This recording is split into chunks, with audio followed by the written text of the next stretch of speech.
Joining us now, Sheriff Craig Roberts of the Clackamas County Sheriff's Department. Sheriff, thank you for joining us this morning. Have you been able to identify the shooter overnight?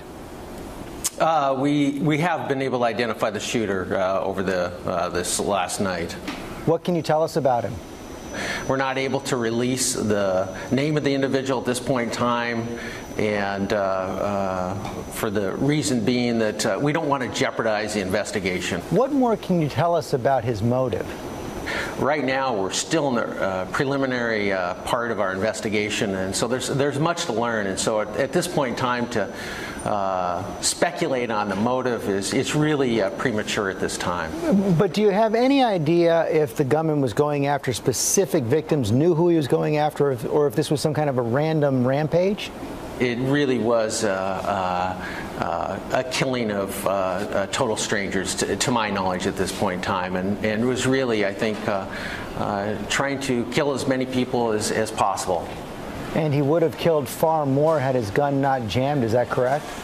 This could have been much, much worse, and we got the call at 3:29. We had somebody on scene within a minute, 30 seconds. We had a containment set up with a multitude of teams. There's approximately 10,000 people, about 2,000 employees, about 7,000 customers. That we had a lot of people moving in and out, trying to take cover. We had a lot of really what I consider heroes of citizens stepping up and helping people get out of the facility. We had some actually emergency room nurses that were trying to render aid.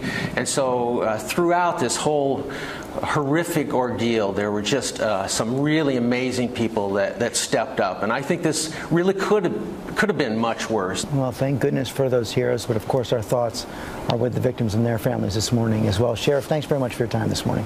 Thank you so much. It's scary that it could have been so much worse.